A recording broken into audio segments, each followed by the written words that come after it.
Assalomu alaykum qadrli talabalar. Mana bugun tarix bilan tanishuv ko'rsatuvida 9-12 asrlardagi Sharq uyg'onish davri va uning asosiy omillari mavzusi bo'yicha sizlar bilan gaplashamiz.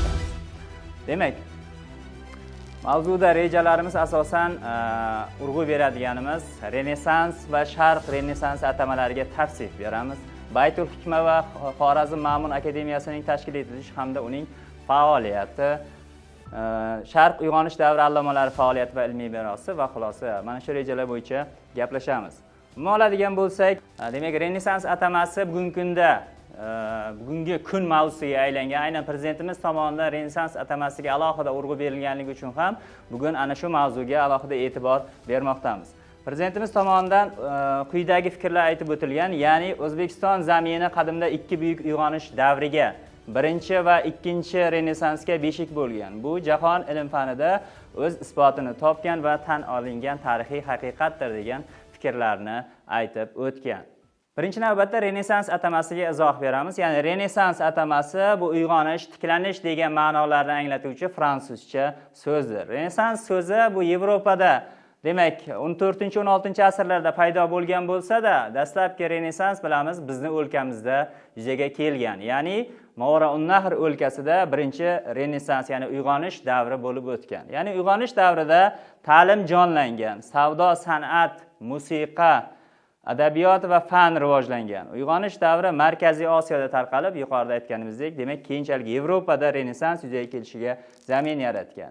Demak, bizda paydo bo'lgan Renessansga bevosita islom dini, Qur'on va hadislardagi ta'limotda ilmga intilish, shu bilan birgalikda diniy bilimlar bilan birgalikda dunyoviy ilmlarni ham egallash imkoniyatini yaratganligi bilan o'ziga xosdir.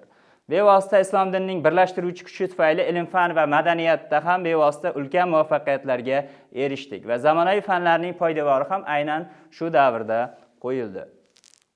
Xalifalik tarkibiga kiritilgan o'lkalarda faqat islom dinigina emas, arab tili va uning imlosi ham joriy etildi. Chunki arab tili xalifalikning davlat tili bo'lgan edi. Shu sababli mamlakatlarda arab tilini o'zlashtirishga alohida e'tibor qaratildi. Bundan tashqari Renessans bo'lishi uchun boshqa sohalar ham birlikda rivojlangan bo'lishi kerak.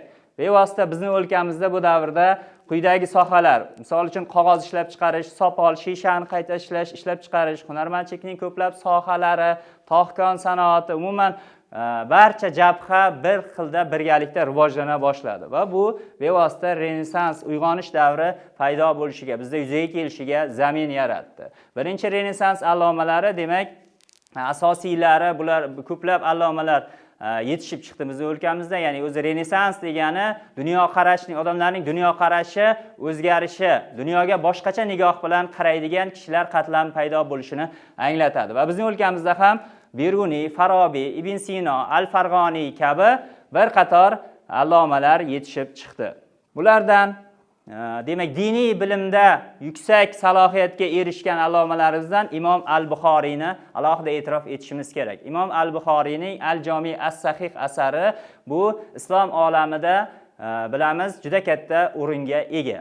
Imom Al-Buxoriyning o'zi ham bevosita dunyo o'sha islom dinidagi eng buyuk 6 ta muhaddisdan biri hisoblanadi. Va uning hadislari boshqa imomlarning hadislaridan farqli ravishda ishonchliligi jihatdan juda yuqori o'rinda turgan. Ya'ni Al-Jami as-Sahih asarini to'plash davomida bevosita demak Imom Al-Buxoriy hadislarning roviylari o'zaro uchrashganini ham alohida uchrashgan kishilarning guvohligini ham alohida talab etgan va shuning evaziga eng ishonchli hadislar to'plamini yuzaga keltirgan. Keyingi demak muhaddisimiz Imom At-Termiziy, ya'ni Abu Iso Muhammad At-Termiziy. Bu bilamiz Imom Al-Buxoriyning shogirdi hisoblanadi.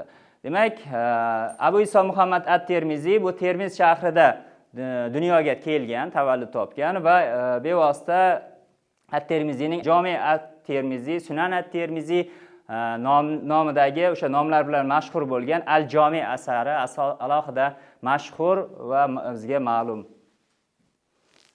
Demak, umuman oladigan bo'lsak, 9-12 asrlarda O'rta Osiyo hududida yuz bergan madaniy uyg'onish, ya'ni Renessans, uning tarixi, mazmun mohiyati shu davrda ijod qilgan buyuk allomalarning hayoti, ijodi, va ularning bashariyat, ilm-fan, madaniyat ravnaqiga qo'shgan ulkan hissasi demak hamisha jahon olimlari diqqat markazida bo'lgan va bugungi kunda ham mana shu qiziqishlar juda yuqori.